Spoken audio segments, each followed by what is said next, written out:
Minister Halfon. Acceptance of this meeting for the short notice.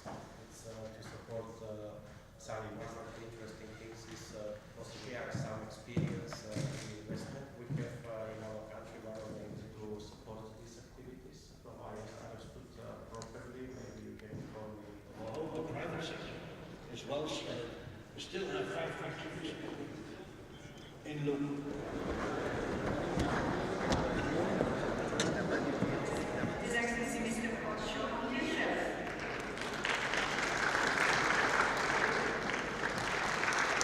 Mr.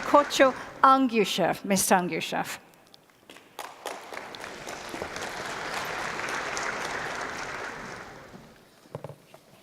Distinguished Secretary General of UNTAC, Mr. Kitai, distinguished panelists, Your Excellencies, ladies and gentlemen. On behalf of Government of Republic of Macedonia, in capacity as Deputy Prime Minister in charge of economic affairs, I would like to express my satisfaction with the possibility to represent my country on this World Investment Forum. Because we are discussing about investment, I want to mention and underline few very important things for any, especially small countries like our country, Macedonia. The first, in the line of the most important things for any investor in any country, sure, is the rule of law. I discuss in my capacity like Deputy Prime Minister responsible for economy with a lot of direct foreign investors in our country. Of course, all of us, we are thinking that for them it's important to obtain some incentive, some subvention by the government, but it's not in the first line. In the first line, always is rule of law and stability in the country. On the third position is some subvention or incentive, what is also very important for any country. I want to say a few words for all of those important items for my country. For rule of law and for stability of the politics and stability of the country, generally saying, for small country means to be part of the bigger security system. Because Macedonia is in the center, in the heart of the Balkan Peninsula, in the Europe, to means to be part of European Union and NATO integrations. Our country did a lot of and significant steps to improving relations with all neighboring countries, what is the first and very important step to be part of this European Union and NATO initiatives, and to be member of those two institutions. I think that now we are on the good way, and this will encourage all investors in the world to come in Macedonia and to find and to recognize Macedonia like good investment destination. For this reason, I think that also the first step we already did. We developed the very transparent law for financing of investment. That means supporting all investors to come in Macedonia. This program is very transparent, according to rules. That means it's not negotiation with any particular investor, but if the investors satisfy some rules and satisfy some criteria, they will have the very high level of predictability that will be supported by the government. They can return their money for investment. They can be part of the free customs zone where they have possibility to be sure that for the next 10 years they will have 0% of the corporate tax and 0% of the personal taxes, and they can have the significant impact of the domestic economy. I want to underline the last one, because having direct foreign investment in the country without significant impact of the domestic economy doesn't mean a lot. Because in this case, you have raising of the numbers, but you have no any impact or significant impact of domestic economy, what is very important. If we want to grow economy in small country like Macedonia, it can be based on several main points or the several pillars. First of all, it's industry. if, of course, if you are not a country with with big national resources, and unfortunately Macedonia has not a lot of natural resources. That means that we have no oil, no gas. That means that we can make and develop our economy on the several another pillars. It is industry, agrar, trading, and construction. In industry, if you want to discuss about the big industrial capacity in the small country with the small market like Macedonia, 2 million people, you have to discuss about export-orientated industry.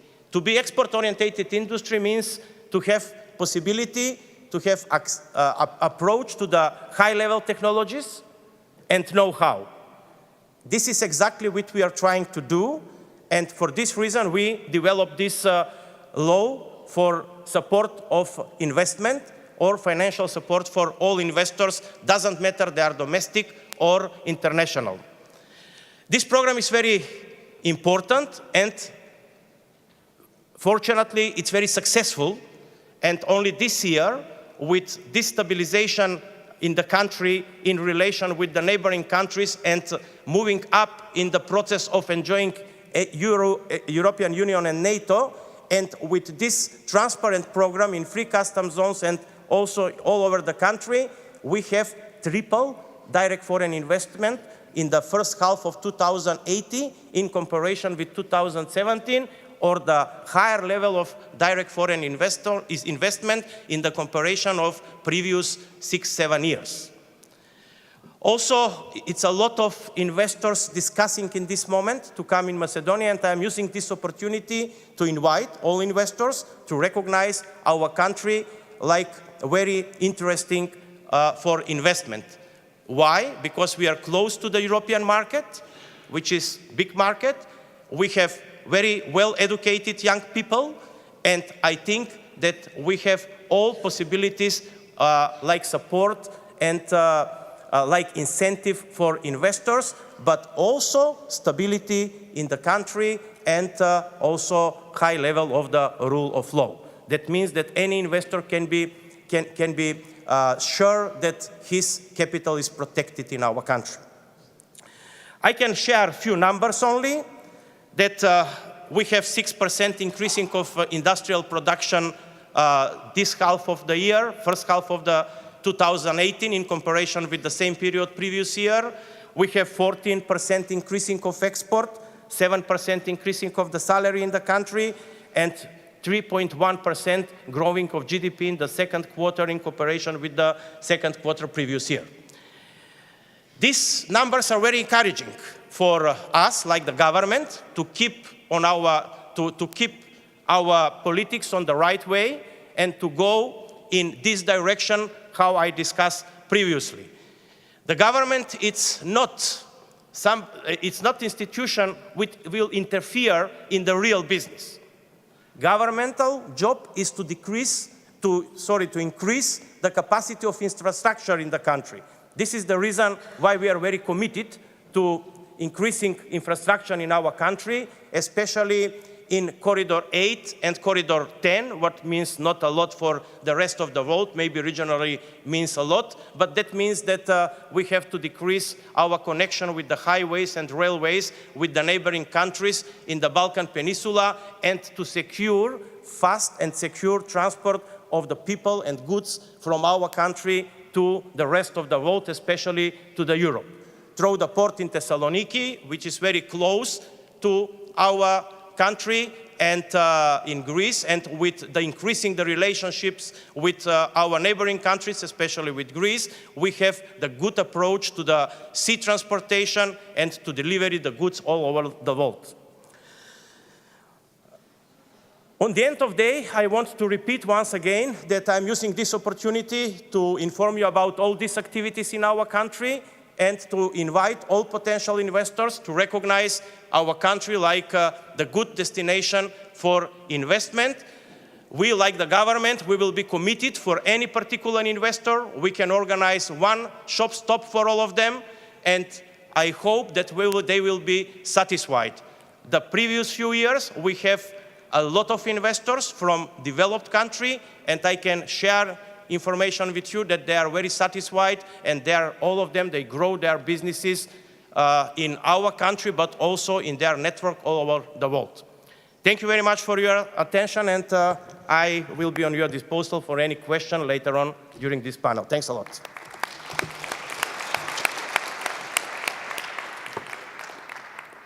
So thank you very much, Mr. Anѓушев. Macedonia is trying to make itself more attractive to investment and openness, and you've been very successful. That you don't detract from the region, that you support your neighbors. How does it become a win-win rather than a kind of, I want it, but not you, if you get what I'm saying? Regional cooperation is crucial for our country, but also for the whole region, not only for our country. In the previous panel was Mr. Đukanović, the president of the Montenegro. And, you know, in our region, it's a lot of different countries, but small countries. All of them themselves are not enough attractive markets for any direct foreign investors. That means that we have to be open countries to cooperate between us, because if we can increase regional cooperation regionally, in this case, we can easily cooperate with the European Union or the rest of the world. First of all, we have to increase our regional cooperation. One part of the countries, let's say Montenegro, Bosnia, Serbia, Macedonia, also Croatia now is the part of European Union, Slovenia is the part of European Union. All of those countries was the part, the ex-republics in ex-Yugoslavia. And even in that time, they cooperate more than today, what is said. And I think that we have the more space for increased this cooperation. I can tell you only one example. Doesn't make any sense to spend €500 million to increase highway to speed up transportation of the goods, let's mean trucks or something, for 20 minutes through the country. After that, if the truck wait 10 hours on the border for custom procedures. Doesn't make any sense. And I think that we have here a lot of space for improving the procedure it is administrative barriers, and I can say custom barriers. So sorry to interrupt you there, but you told us earlier in your opening remarks that a big infrastructure program, road transport, is underway at the moment. Yes. Right? So that's money is going there, you've raised the money, but what about the borders then? This is the reason why I mentioned this question, because without solving these issues, investment doesn't work. And for this reason, we are now on the good way in the whole region, inside in the Berlin process. This process was announced by Angela Merkel, the Chancellor of Germany, and she, in the frame of European Union, she developed this program for the region, and you know that this is the West Balkan 6 countries, and I think that through this program and through all additional alternatives and additional ideas and programs in the region, we will avoid these obstacles, and I'm quite sure that we have a very good future. First of all, cooperating regionally in the region, and after that, whole region to cooperate with the rest of the world. Exactly tomorrow, from Geneva, I'm traveling to Podgorica, where we have this West Balkan 6 countries summit, and we have every 6 months this frame of the summit where we are trying to improve all these procedures. And I'm quite sure that results will come, and the first results we are already seeing in our cooperation. Thanks.